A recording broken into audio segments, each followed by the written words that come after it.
Tonight, I'm going to reflect on my experience with the principles of marketing.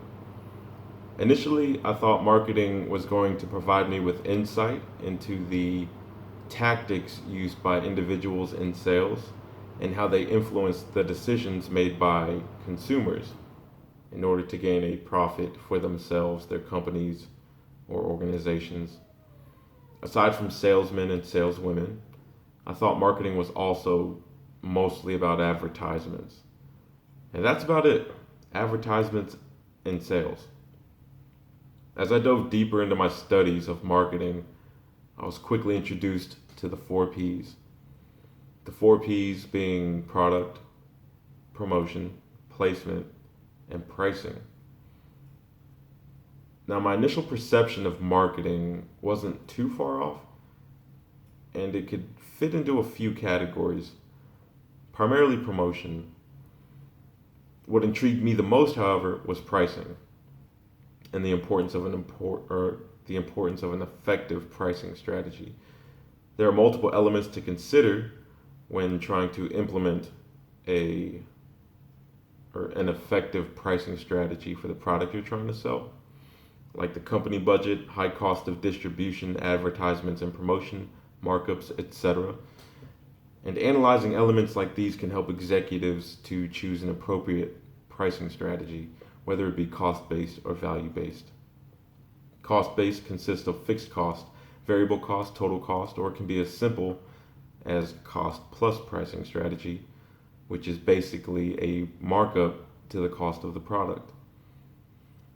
Value-based pricing consists of customer value-based pricing, good value pricing, and value-added pricing.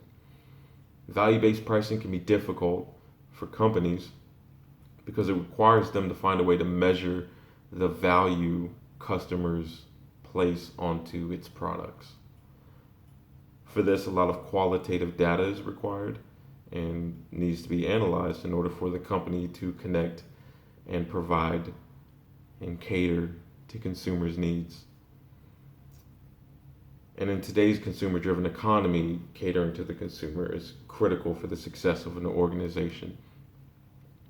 Executing at one or even a combination of these strategies will help with marketing or with the marketing of a product. However, there are still more strategies to consider with pricing, like price adjustment strategies. Price adjustment strategies include discounted pricing, segmented pricing, psychological pricing, promotional, geographical, dynamic, and online pricing. What intrigued me the most of these strategies was psychological pricing.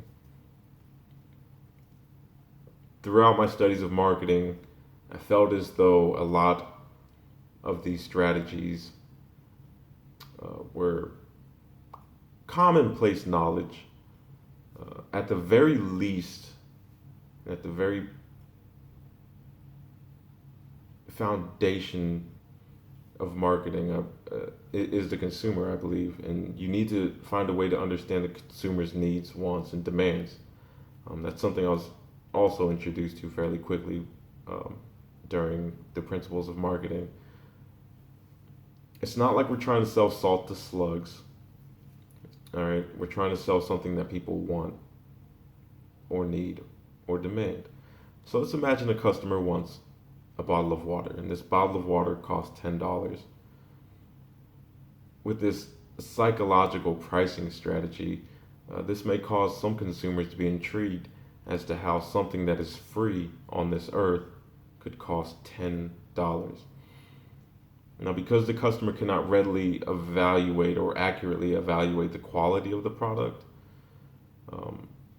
then they may assume that because the price of the product is high, that the quality of the product must be high. A customer can't taste this bottle of water or the water because it's in a bottle and it's sealed. Also, water barely has a taste as it is. Looking at the product, you can't really tell what the quality of the water is. Okay, the water is clear, so is this 99-cent bottle of water.